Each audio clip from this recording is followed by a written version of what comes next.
En una familia de camellos nació un nuevo camellito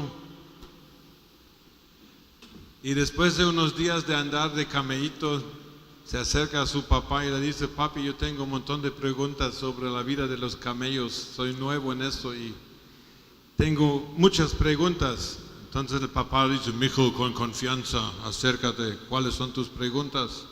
Entonces le dice: pues papi, ¿por qué será que tenemos dos jorobas en la espalda? Tan raro que se ve eso, tan extraño.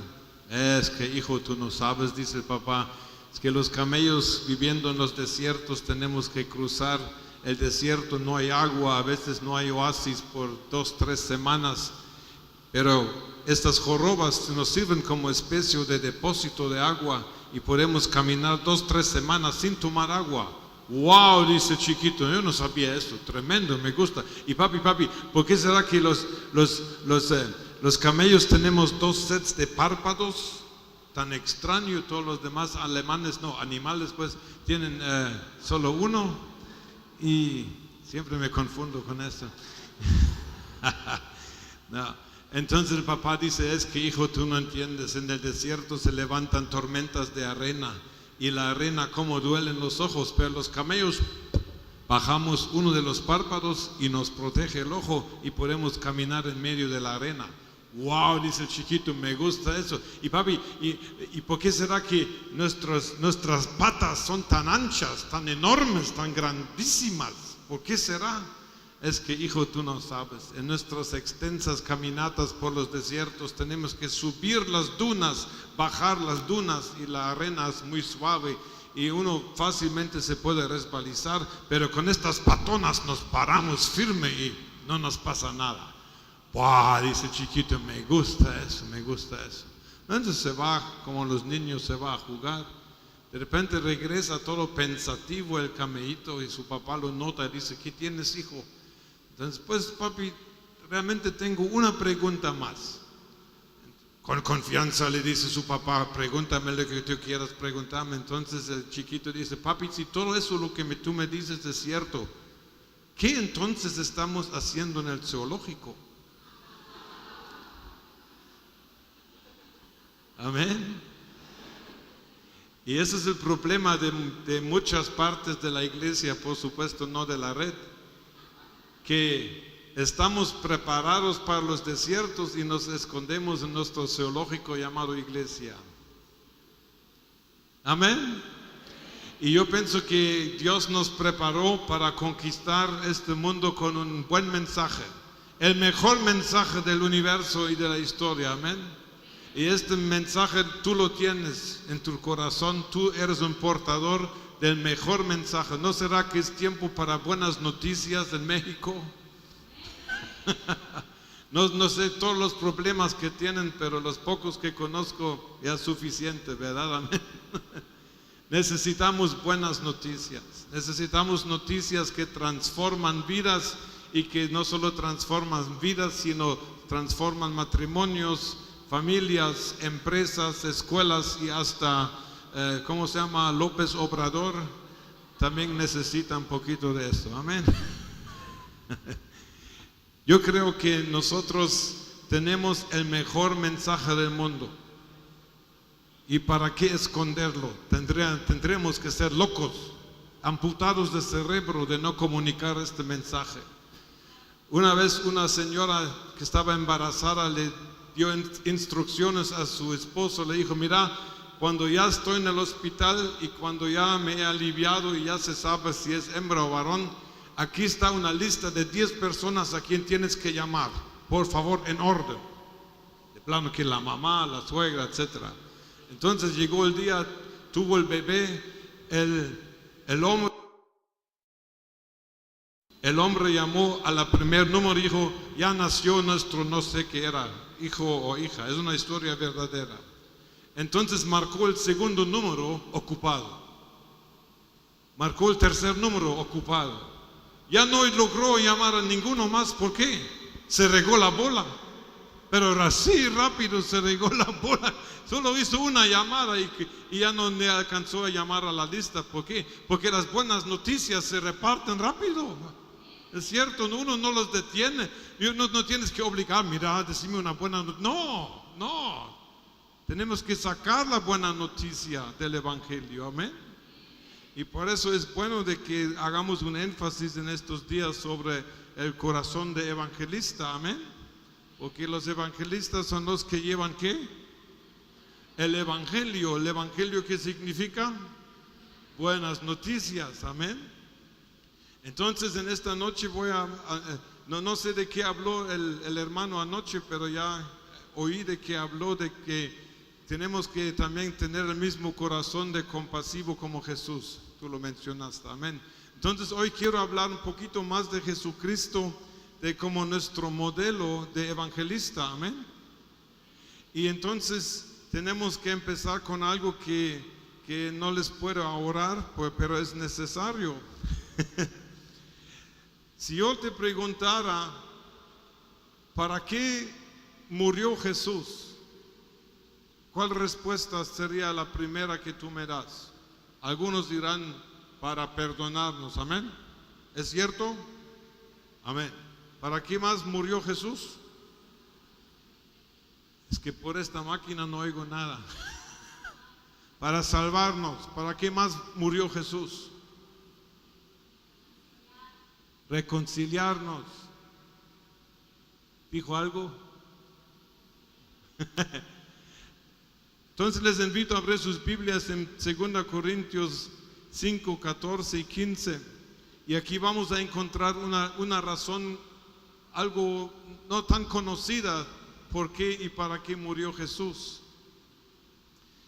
Dice en 2 Corintios 5, 14, porque el amor de Cristo nos constriñe. ¿Qué quiere decir eso? Nos empuja, nos anima a ir adelante, pensando esto, que si uno murió por todos, luego todos murieron. Y por todos murió, para que los que viven ya no vivan para sí, sino para aquel que murió y resucitó por ellos. Aquí tienen una razón por qué murió Jesús.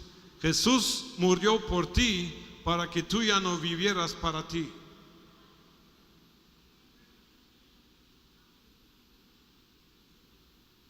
No aguantan la felicidad, ya lo estoy notando.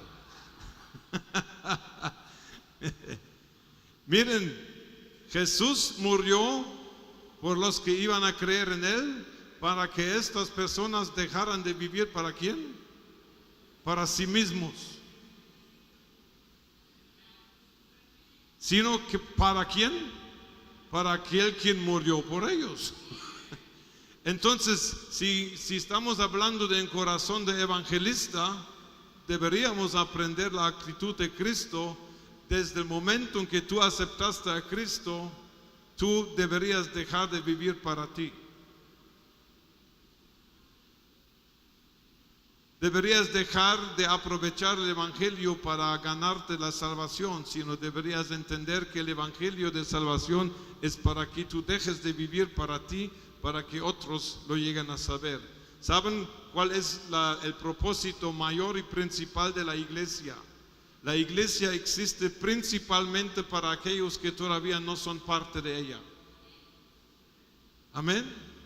Y es muy malo de que uno llega a hacer de Jesucristo una parte de su vida. Jesús no murió por ti y por mí para que Él llegara a ser una parte de mi vida. Jesús murió para que tu vida llegara a ser parte del Evangelio. Porque Jesús necesita tu biografía. Chiquito, grande, joven, viejo, bonito como yo, feo como no, que no voy a decir quién. No hay feos para Dios, amén. Solo los alemanes son críticos, pues. Miren, Jesús necesita tu biografía.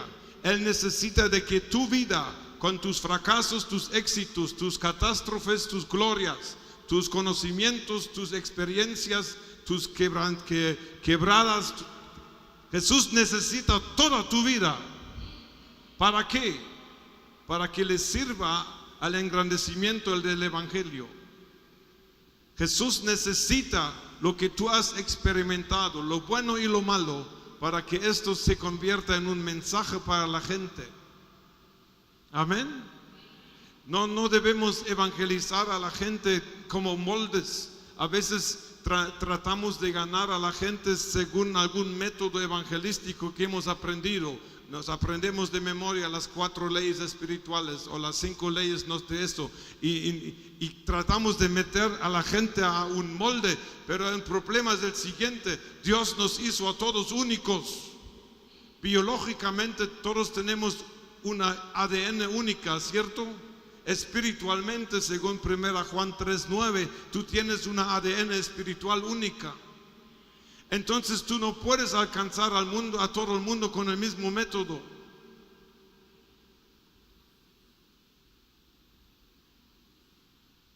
Hoy estábamos hablando en la mesa, hoy en la tarde, y dije, miren, tenemos que discernir qué tipo de evangelismo vamos a ejercer en el área donde vivimos.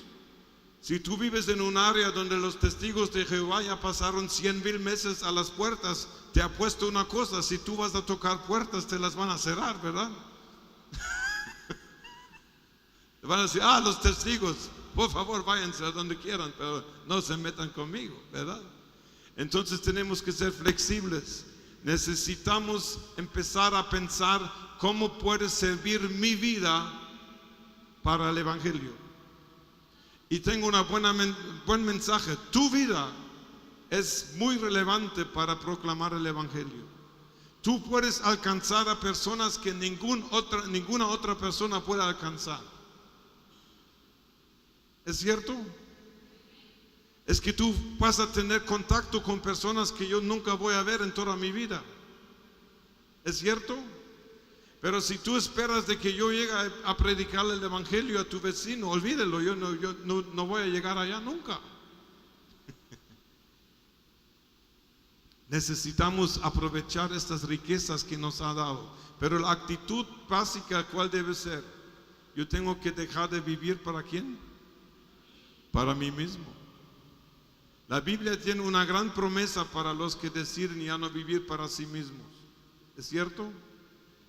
Los que deciden ya no vivir para sí mismos, Dios promete de todo: sostenimiento, protección, unción.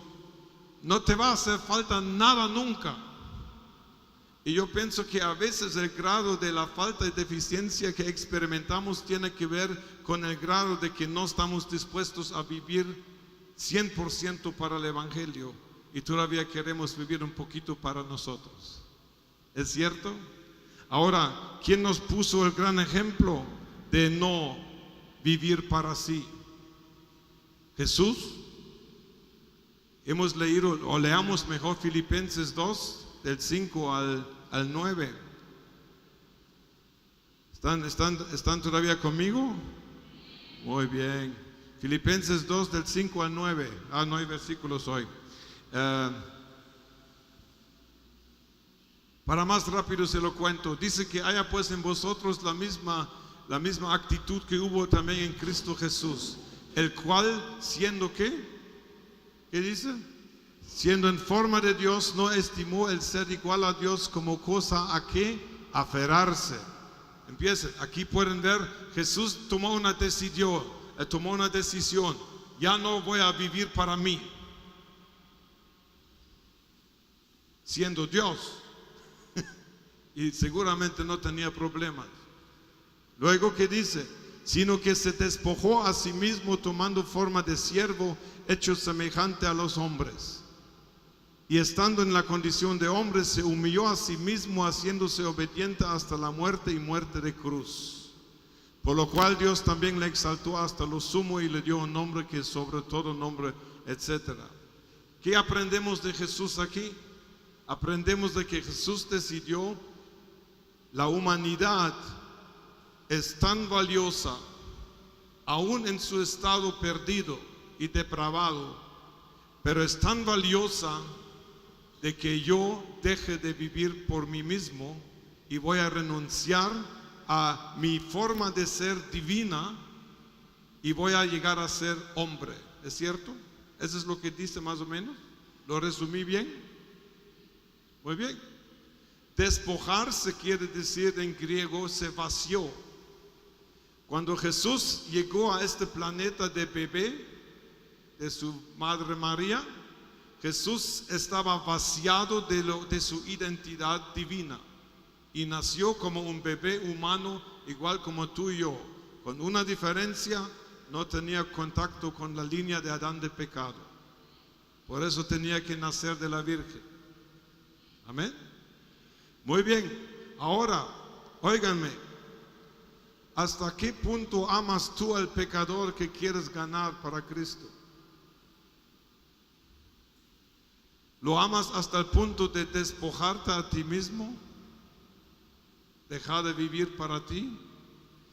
Y de identificarte hasta un punto con el pecador de que tú dices: yo voy a dar mi vida por ti, con tal de que tú puedas compartir la gloria que yo tenía con el Padre. Buena pregunta, ¿verdad? Mejor hago otras preguntas más sencillas, ¿está bien? Más suaves, ¿está bien? Pero yo no vengo a agradarles, hermanos, ¿sí? No tengo tiempo para eso. Vengo a despertar algo en nosotros que necesitamos. No tenemos que ser masochistas, pero sí tenemos que ser personas que conscientemente deciden ya no vivir para sí mismos, igual como Jesús lo decidió. Mire, Jesús no vino a morir por basuras. Jesús vino a morir por lo que en su manera de pensar era un valor más alto que su derecho a seguir siendo en la forma de Dios. ¿Cierto? Jesús vio la humanidad depravada, pecadora, enemiga de Dios, y dijo una cosa: son tan valiosos que vale la pena que yo me haga como uno de ellos y que me muera en lugar de ellos. Y luego, y ahora viene el mensaje que a veces poco se oye este mensaje, pero hoy les doy el privilegio de oírlo. Jesús se va a quedar por toda la eternidad en forma humana. O sea que no solamente se despojó a sí mismo y se hizo hombre y llegó a la cruz, murió por nosotros, resucitó, ascendió al cielo y volvió a ser Dios como antes. No, Jesús volvió al cielo como ser humano. Y dice la Biblia que Él va a resucitar de la misma forma como se fue, ¿verdad? ¿Y cómo va a regresar? Como ser humano. Y Jesús por toda la eternidad decidió seguir siendo ser humano. ¿Por qué? Porque nosotros valemos demasiado. Nosotros los humanos, peor los evangélicos, solo evaluamos a la gente por los errores y por sus pecados y por lo malo que hacen y por lo malo que son. Jesús ve más allá de todo eso. Jesús ve de que el pecado es un síntoma, que no es la verdadera enfermedad. Por eso Jesús dice: yo tengo la solución, tú tienes que nacer de nuevo. ¿Por qué? Para llegar a ser esposa de Jesucristo. Jesús va a estar con nosotros en forma humana por toda la eternidad. Imagínate qué valor da eso a tu vida. ¿Me explico? Es increíble realmente lo que Jesús hizo por nosotros. Es absolutamente increíble, porque Él nos da un valor que muy pocos nos dan. Cuando nosotros evangelizamos, no tenemos que ver a las cosas malas que hace la persona, porque igual éramos nosotros, ¿verdad? Aparte de eso, ¿verdad? Tenemos que ver de que Dios dice que esta persona vale la sangre de Cristo. Que Dios dice que esta persona vale de que el Hijo de Dios, que vivió en gloria, en perfecta unión con el Padre por la eternidad pasada, que bajara, en cierta manera, bajara de este nivel a vivir como tú y yo, como hombre, y que se queda en esta forma por toda la eternidad. Ese es el valor tuyo y ese es el valor de toda persona que está allá afuera que no conoce a Jesús. Amén, hermanos. Y por eso vale la pena de que decidamos ya no vivir para nosotros mismos. Porque nosotros tenemos que dar un mensaje que es muy, pero muy importante. Cuando nosotros evangelizamos, no estamos tratando de salvar basuras. Estamos tratando de ofrecer salvación a valores perdidos. Mira, si tú pierdes una moneda de oro, ¿cuánto vale esta moneda de oro? Sigue siendo una moneda de oro, ¿o no? Y si esta moneda de oro se ensucia con todo tipo de ligas y de suciedades, ¿cuánto vale? Amén. Tenemos que ver a la gente así, como dijo el hermano hoy, de que Jesús vio a la gente con compasión. ¿Por qué? Porque Jesús vio más allá de su pecado. Él vio más allá del efecto del pecado en su vida. Amén. Y así tenemos que llegar a ser nosotros, porque eso es realmente el entendimiento mejor de lo que significa la gracia. Somos salvos por gracia por medio de la fe, ¿cierto? Y Jesús realmente es el primer misionero de la gracia, porque dice que de Él recibimos gracia sobre gracia. ¿Qué significa la gracia, hermanos? ¿Qué es extender el mensaje de gracia a un mundo perdido? Desafortunadamente el término gracia se ha entendido en casi todo el sector evangélico, se ha reducido a una definición limitada de significar perdón de pecados. Pero gracia no es perdón de pecados nada más, gracia es mucho más. Muchos ni entendemos la diferencia entre gracia y misericordia. ¿Saben la diferencia? ¿Alguien lo sabe? Miren, la misericordia se puede definir así. Dios en su misericordia no nos dio lo que merecíamos. En la gracia Dios nos da lo que no merecíamos. Es una diferencia, ¿verdad? Misericordia trata de tu vida de pecador y de tu pecado anterior. La gracia trata de una persona que ya es cristiana, nacida de nuevo y ahora va a llevar una vida muy diferente. Amén. La gracia tiene que ver con el verdadero valor de la humanidad, por la cual Jesús, como ya vimos, decidió morirse y quedarse como Él toda la eternidad. Amén. Necesitamos entender estos términos bien para tratar bien a las personas. Nosotros no solamente, nuestra meta no solamente de que la persona que queremos ganar reciba el perdón de pecados. El perdón de pecados, solo en paréntesis, es insuficiente para cambiar a una persona. ¿Saben por qué?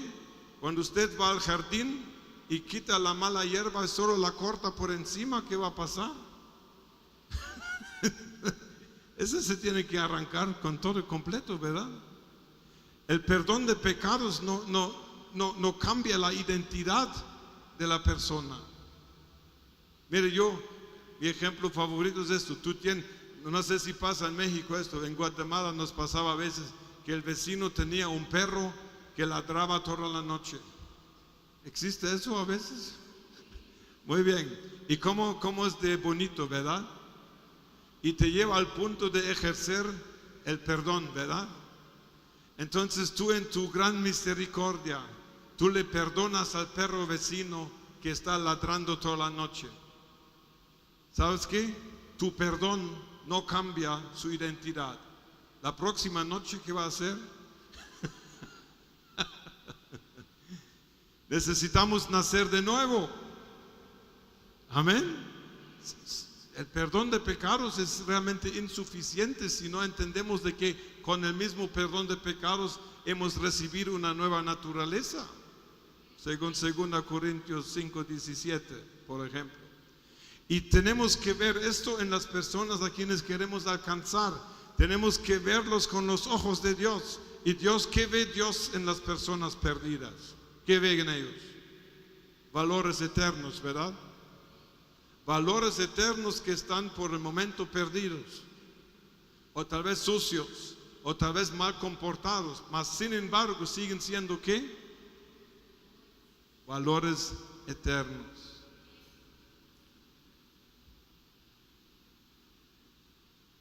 ¿Por qué la gracia es algo que va más allá del pecado? Imagínense de que la Biblia dice una cosa sorprendente de Jesucristo. En Lucas 2:52 dice, y Jesús crecía en sabiduría y en estatura y en gracia para con Dios y los hombres. Jesús crecía ¿en qué? En la gracia. Quiere decir que la gracia no tiene nada que ver con el pecado aquí, ¿verdad? ¿Me explico? La gracia es el poder de Dios que te ayuda a encontrar tu verdadera identidad en Cristo. La gracia de Dios es el poder y la revelación que te hace entender de que tú eres una cosa sumamente valiosa en los ojos de Dios. Que eres una persona tan valiosa que Dios mismo decide morir por ti. Amén. Y eso es la actitud que tenía Jesucristo. Mire cómo se han fijado cómo trata Jesús a los pecadores, con los pecadores con quien se topaba. ¿Se han fijado cómo los trataba? ¿A qué pecador, con la excepción de los fariseos, que es otra clase de gente? De eso no vamos a hablar hoy. Pero a la mujer adúltera, ¿qué le dice Jesús? Desgraciada, vaya que te encontraron, adelante, apedréenla. ¿Qué dijo Jesús? Jesús le dice a esta mujer, ni yo te condeno, vete y ya no peques más. ¿Cómo ganó Jesús a esta persona? Primero le amó y después le dijo la verdad. ¿Y cómo evangelizamos nosotros? A veces les matamos con la verdad y después les prometemos amarles. Pero dándoles el martillo de la verdad, allá muchos se nos quedan, ¿verdad? ¿Me explico? Amén, hermanos. Mire, Jesús trata a los pecadores de una manera increíble. Jesús no pierde la esperanza en el ser humano. Mire, Jesús tenía esperanza en un tal Pedro, su apóstol, ¿verdad? Pedro dice que aunque todos te nieguen, yo jamás te voy a negar. Jesús le dice, venite para acá, manito, tengo un mensaje para ti. Satanás os ha pedido para zarandearos. Pero y ahora viene es uno de los versículos favoritos míos. Lucas 22, 31 y 32. Dice Jesús a Pedro, Pedro, tú vas a pecar dentro de unos minutos o horas. Me vas a negar 3 veces. Y ahora ¿cómo tratarías tú a una persona de la quien sabes que dentro de un rato te va a llevar, pero te va a hacer una cosa bien mala? Nada más para darles el cuadro. Jesús le dice, Pedro, pero no tengas pena. Oigan, está camino a pecar Pedro, ¿verdad? Jesús le dice, no tengas pena, yo he orado por ti. Y oigan lo que dice Jesús, he orado por ti, que tu fe no falte. Que tu fe no falte en medio del pecado. Sí, porque Jesús sabe que muchas veces el cristiano que peca empieza a dudar que si es cristiano. ¿Le ha pasado? Como si la salvación dependiera de ti y de tu buen comportamiento. Mira, dense la bola de una vez si tu salvación depende de ti. Y Jesús le dice, he orado por ti, que tu fe no falte. Y cuando vuelvas, otras palabras, cuando te hayas arrepentido de tu clavo, fortalece a los hermanos. Mire qué mensaje. Un trato del pecado completamente diferente. Porque Jesús sabe que su poder de amor el poder del amor de Dios, el poder de la gracia de Dios es infinitamente mayor que el poder del pecado, hermanos. Y Jesús le dice, no dice que no es problema, pero dice que yo estoy contigo incluso cuando estés fallando. Pero por favor no pierdas la fe. Es el mensaje profético para algunos hoy aquí. Tal vez tienes un pecado en tu vida que no se te quita. Jesús te dice, no te vaya a faltar la fe. Tú sigues siendo su hijo, su hija. Buena noticia, amén. Padre que nos ayuda, amén.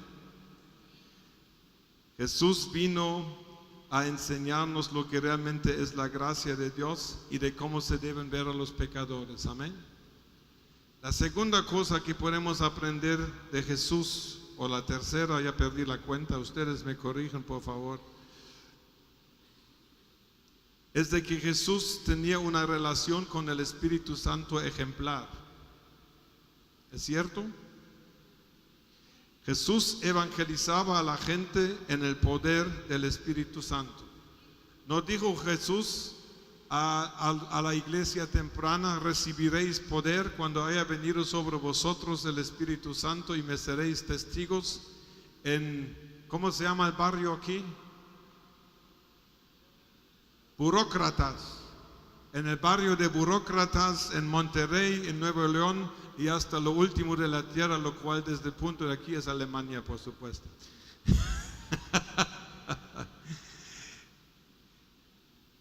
Jesús vivió una vida sobrenatural, amén.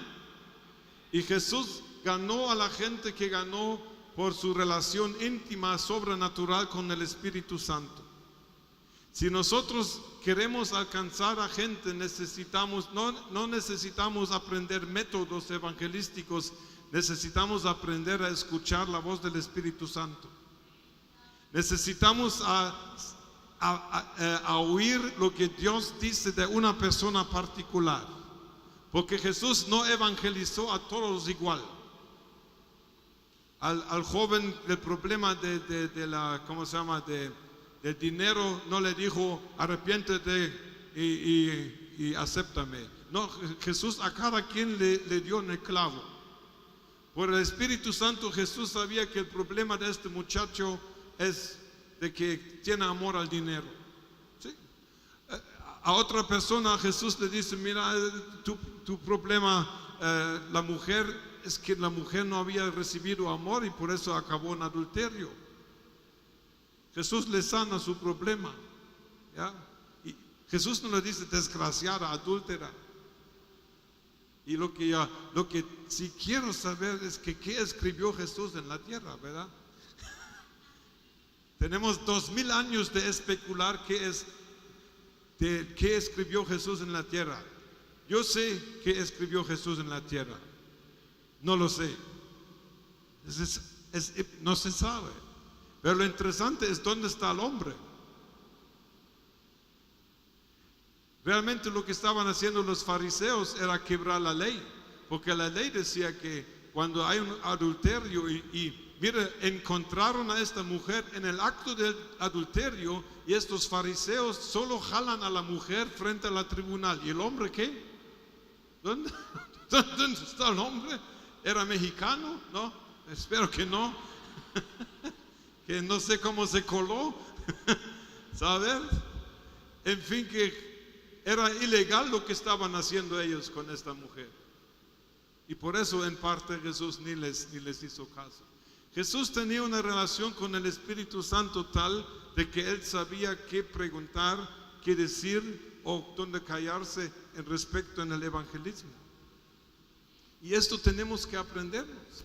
Tenemos que aprender de que nosotros, Dios nos está ofreciendo una vida sobrenatural. El estilo de vida sobrenatural debería ser el estilo natural del cristiano. Deberías contar con el Espíritu Santo en tus contactos diarios. Y tenemos que cultivar el oír la voz del Espíritu en nuestro evangelismo. Porque puede ser, el problema son los métodos. No estoy en contra de métodos. Si Dios revela que debemos usar un método en la iglesia, usemos este método mientras Dios nos dice otra cosa. Yo con esto fundé 2 iglesias en Alemania con un método evangelístico que se llama los cursos de Alfa. Son cursos cursos básicos de la fe cristiana para inconversos. 2 iglesias levantamos con eso. Pero ¿saben qué? Llegó un punto en que el método ya no funcionaba. Un teólogo alemán que se llama Wolfram Kopfermann, bonito el nombre, ¿verdad? Wolfram Kopfermann, bla, bla, bla. Suena como la gracia de Dios manifiesta. Wolfram Kopfermann. Él es un teólogo muy conocido. Él hizo un estudio sobre la dinámica de los avivamientos históricos, los últimos avivamientos grandes que han habido en el planeta. Y él dice que uno de los impedimentos mayores para el avivamiento es la fe fuerte en métodos. Dios no es metódico en este sentido. Dios es un Dios de relación. Pero ¿saben qué? Los métodos son más cómodos. Lo aprendes y lo sabes y lo aplicas a los inconversos allá sin misericordia. Y nos preguntamos por qué no funciona. No puede funcionar porque cada persona necesita un toque de Dios que es prácticamente hecho para la persona. Y el Espíritu Santo sabe que necesita la persona. Puede ser un regaño fuerte, puede ser que tienes que decirle, mira, el infierno está muy caliente, o te consigues unos zapatos de asbesto, o te aceptas a Cristo. No sé si se convierte alguien con eso, pero puede ser, todo es posible, amén. O puede ser que nada más lo abraces y dejes que empiece a llorar en tu pecho. ¿Me explico? Es infinito lo que se puede hacer, pero en esta infinidad tenemos la ventaja del Espíritu Santo que nos puede guiar. Amén. En mi iglesia, en la primera que fundé en Alemania, una hermana que trabajó mucho conmigo, llegó a ser anciana en la iglesia también. Estaba orando un día y vio en visión una mujer que ella conocía que salía de una iglesia y salía con una cara triste. Y parece que era como iglesia católica, pero no estaba muy segura. Entonces ella a esta mujer siempre le compraba pan, una vez a la semana, por eso la conocía. Entonces con esta visión en su corazón se fue con esta hermana, con esta señora. Hermana era después. Y le invitó a la iglesia, se convirtió. Fácil. Eso pasó unos meses y esta hermana decidió bautizarse. Invitó a su hermana mayor. La hermana mayor dijo, voy a ir, pero solo por cortesía, pero yo sí no me voy a meter a esta secta, porque en Alemania la iglesia evangélica como nosotros es considerado una secta peligrosa. Pero voy a ir, pero venía con esta actitud. Allá me voy a sentar, voy a aguantar sus charadas que van a hacer, saber esta secta que harán, y me voy a ir otra vez. Mire, llega a la reunión de nosotros de bautismo, se sienta nada más con toda la gente, empieza la alabanza, empieza a llorar y no sabe ni qué le está pasando. Y estaba toda impresionada porque era una mujer muy dura y muy pocas lágrimas. Regresó el domingo próximo y le fue peor. El tercer domingo ya se convirtió. Ya iban 2. Eso lo supo otra hermana de ellos, natural. Entonces ella dice que yo tengo que averiguar a qué sectas se están metiendo mis hermanas. Esas sí ya van 2, ya hay peligro. La familia está en peligro. Yo tengo que intervenir. Y lo mejor que voy a hacer, me voy directo al cabezón de esta secta, que soy yo. Y voy a hacer una cita y voy a ver de qué es eso lo que están haciendo con mis hermanas. Y decía en sí, y no voy a firmar nada. Llegó a visitarme a mí y a mi esposa, se sentó en el sofá, empezamos a hablar. Yo empecé a explicarle el evangelio. La primera vez en mi vida que vi a esta mujer, a la hora y media aceptó a Cristo. Ahora viene lo más bonito. Se va a su casa, entra y en mi casa solo habíamos hablado del camino de salvación, de su necesidad de Cristo, y ella lo aceptó. Muy bien, no hablamos de otra cosa. Llega a su casa, entra a la sala y el Espíritu Santo le dice: tienes que tirar a la basura tus tarjetas de tarot. ¿Cómo se llaman estas? De estas satánicas. ¿Tarot? ¿Sí? ¿Saben de qué es? Es que usan los brujos y gente así. Entonces ella, mira, tenía 1 hora de convertida. Ya le habló el Espíritu Santo de tirar sus tarjetas de ocultas. Muy bien, agarró este paquete, fue abajo y lo tiró a la basura. Regresó a su sala y el Espíritu Santo dijo: el otro set también que tenés escondido por allá en la gaveta. A ver, al año se convirtió la mamá de todos ellas. Miren, solo porque una hermana orando tuvo una pequeñita visión, se convirtieron 4 personas sin mayor esfuerzo. Amén. Necesitamos oír estos impulsos del Espíritu Santo. Amén.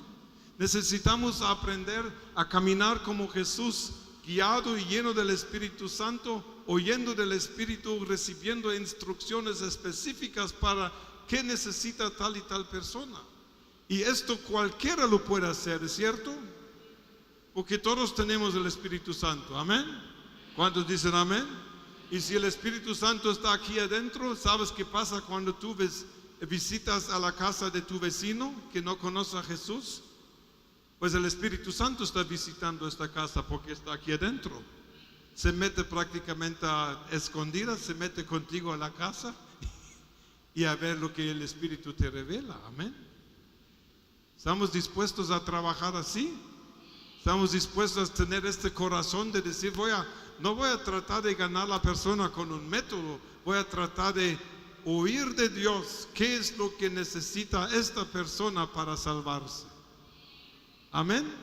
Y por favor, nunca menospreciemos la oración por los que todavía no creen en Jesús. Por favor, oren por las personas donde, más que todo, cuando el Espíritu Santo les muestra de que deben orar por alguien. El año pasado me enfermé, estuve enfermo mucho tiempo y tenía mucho tiempo para ir a caminar a orar. Entonces yo quejándome con Dios de qué está pasando en mi vida, qué voy a hacer, que esto está difícil, no tengo trabajo, había renunciado al pastorado, enfermo, desempleado y todo. No estaba de buenas con Dios este día, para decirlo así. Y hablando así con Dios, dije: ¿qué hago? Entonces Él me dijo: bueno, haz lo que siempre has hecho, ora por personas. Entonces empecé a orar por un grupo de personas. Miren, a los pocos meses Dios me dio la oportunidad de hablar del Evangelio con el dueño de una farmacia de nuestro pueblo. Se abrió la oportunidad de hablar con él. Nunca había hablado con este hombre, había sido alcalde de nuestro pueblo y me invitó y hablé con él y le expliqué el Evangelio bien. Se murió unos meses después porque tenía cáncer en último estado. Si se aceptó a Cristo, no lo sé. Este año, en abril, tuvo que ir a una rehabilitación ortopédica, se llama. Sí, gracias, Señor. Es que este versículo, en el sudor de tu frente ganarás, ese lo tomo muy literal. Tenía que ir a una rehabilitación me operaron mi hombro en enero. Y allá encuentro una mujer de mi lista por quien había orado por meses diario. Entonces yo empecé a hablar con ella, empezamos a hablar de la fe, Entonces yo nada más dije, bueno, aquí no tenemos mucho tiempo para que le explique bien, pero sería bueno, ¿por qué no nos visitan? Oh, está bien, me dijo, yo tengo interés y voy a traer a mi esposo también. Resultan que los dos son ateos, completamente ateos, crecidos en la Alemania occidental, no, oriental, comunista o socialista.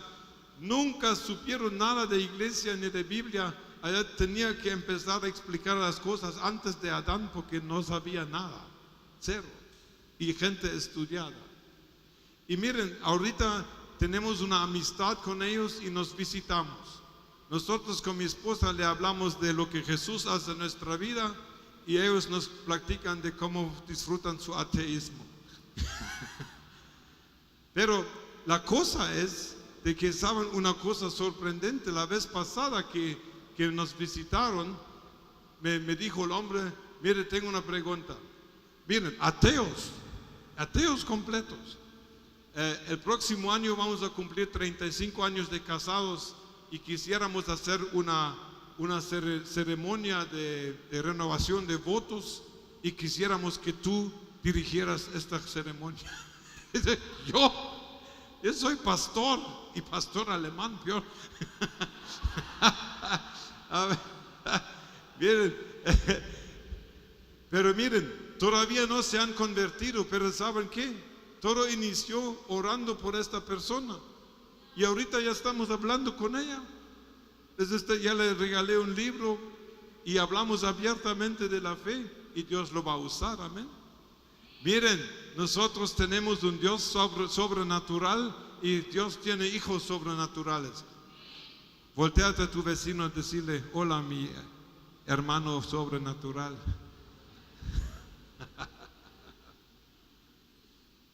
Amén.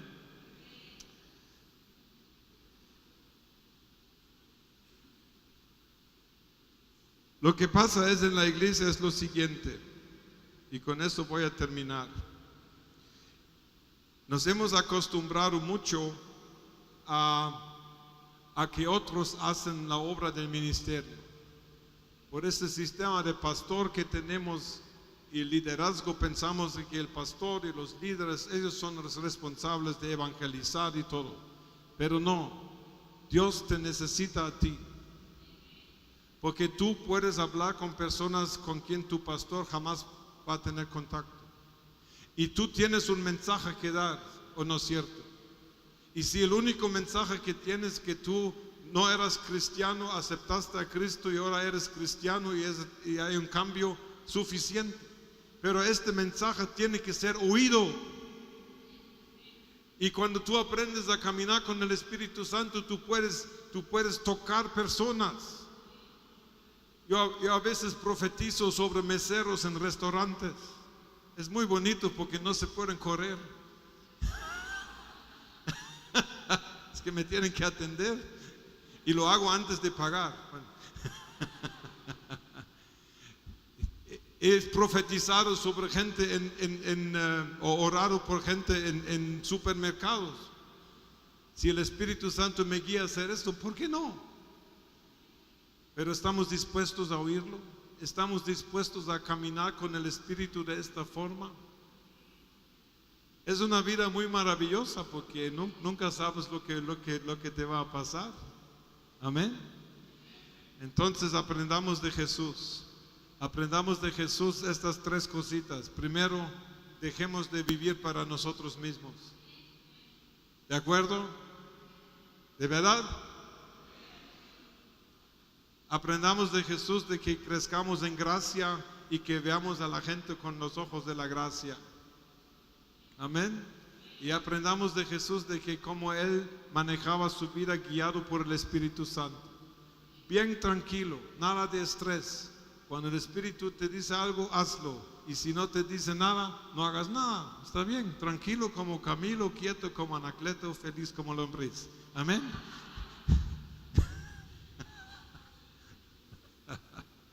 Aleluya. Bueno, hermanos, les invito a que nos pongamos de pie. Y quiero orar primero por la iglesia y después vamos a ver que el Espíritu Santo nos dice.